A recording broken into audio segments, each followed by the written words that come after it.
Hey yo, you bitty bitch motherfuckers. In this video I'm going to talk to you about the future predator from Primeval. So the future predator, I might as well talk about this. I'm just going to go on the Wikipedia page because I don't know too much about it. So yeah, future predators, often referred to as predators, were an extremely deadly predatory fucking ads, man, Jesus. So annoying. Were an extremely deadly predatory species from the future which were encountered by the UK Anomaly Research Team several times. Yeah, history. The origin of the future predator species appeared to vary as history changed. Originally, when Nick and Helen Cotter first encountered the future predators, the team speculated that the predator was a highly successful future evolution of a bat that was deduced on an analysis of a blood sample containing DNA from a lion and a predator, which the lab thought the letter was scrambled bat DNA. Scrambled bat DNA, episode 1.6. The future predators captured from the future by Helen and Oliver's Leak organization were identical to the first future predators encountered and were somehow fitted with neural control clamps, episode 2.6, comma 2.7. I don't know. Alright.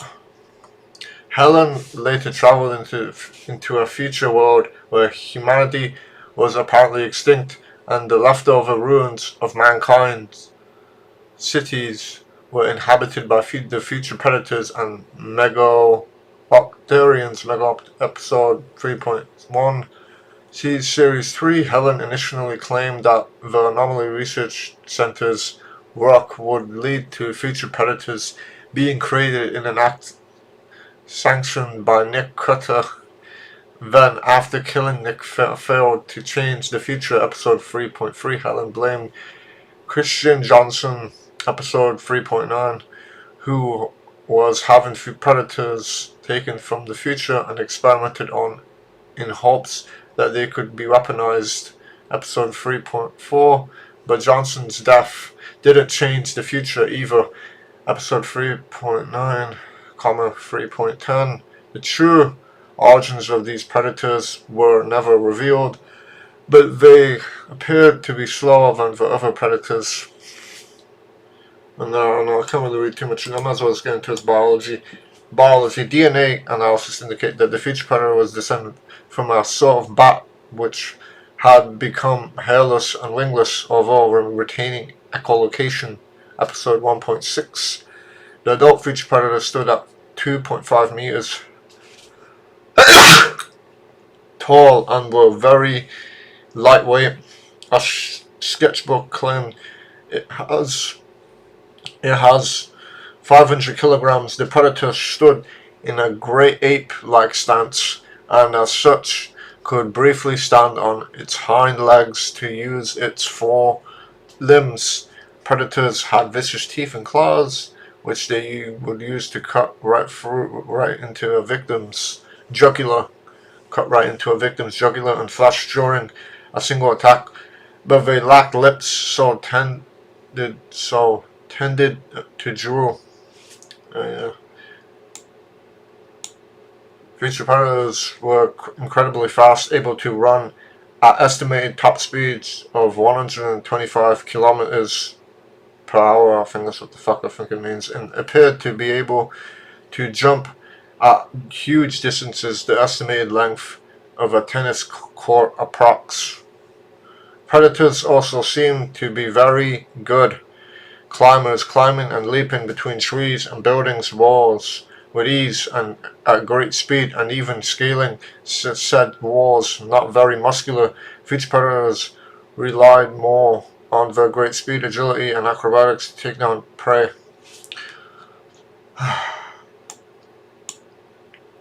Future predators were extremely resistant to gunfire.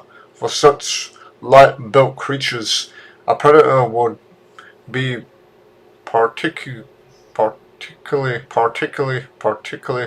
think it says this, particularly unfazed unfazed and undeterred by a single gunshot to the hump and multiple shots to the torso from a machine gun would only stun a predator for a few seconds before it fully recovered. However, a direct gunshot to the feature predator's skull would be fatal. Episode 1.6, episode 2.6, episode 3.8. Feature predators, also due to their fragile build, could be killed by impact trauma from a massive force, such as being crushed under the weight of a Gorgon acid or being impaled by a Columbian mammoth's tusk. Episode 1.6, 2.6. It can detect physical movement before it's within visual range. I don't know, I might as well get into it. It's young now. No, actually, the feature predator's elongated head housed a highly intelligent brain and melon organ, and the former gave the predator a human level of intelligence, which allowed it to efficiently outsmart and second guess its prey and enemies' moves and reactions and stay on one step ahead of them. Predators had no visible eyes and appeared to be visually blind but possessed echolocation. As a highly advanced high-frequency sonar system, the feature predator's ears were located on the center of the face, giving the echolocation a more directed and precise interpretation of the surrounding environment, an improvement on that used by modern-day bats. Though one of the predator's greatest strengths and advantage against intelligent and fast opponents, the feature predator's advanced sonar could also be its weakness, as the Home Office team were able to track down the predator by sound using dogs and an oscilloscope,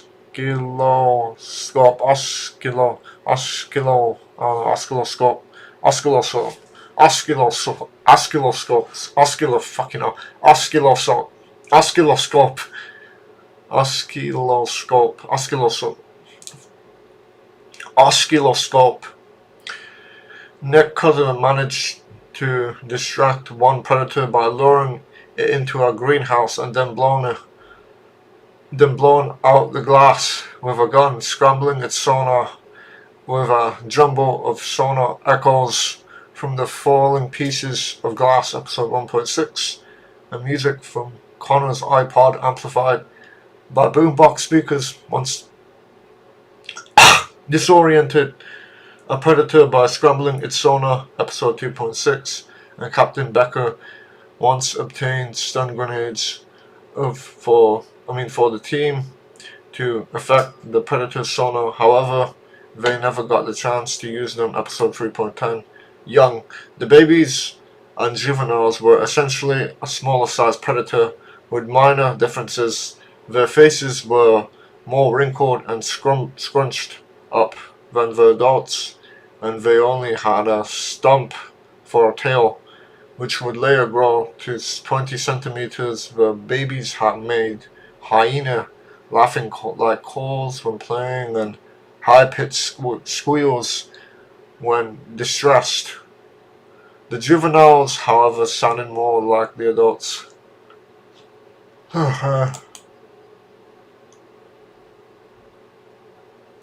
Society. Feature predators lived together in partnerships when a predator family until had offspring. These young were kept in a safe abandoned area. The female would hunt prey and bring it back to the young as food, while the male stayed at the nest to protect the young.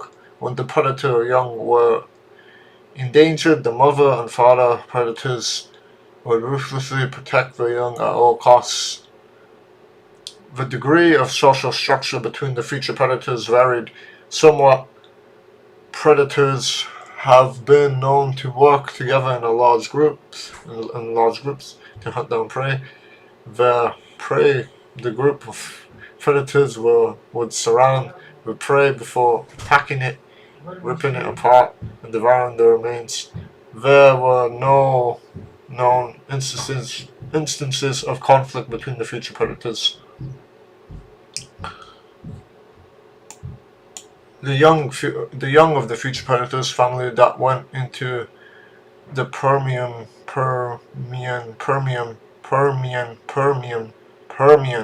were kept in a moderately secure lair and guarded by the father at all costs.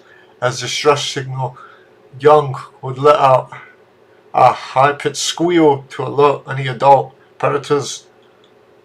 The adults would locate the sound and abort whatever they were doing to go on and assist the distressed young.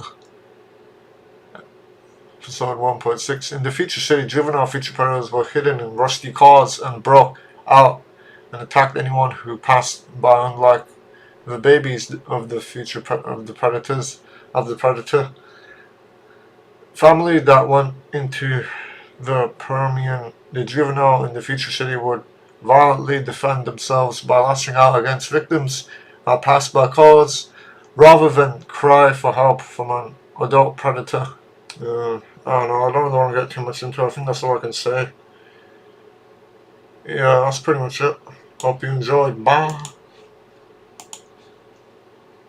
Bye.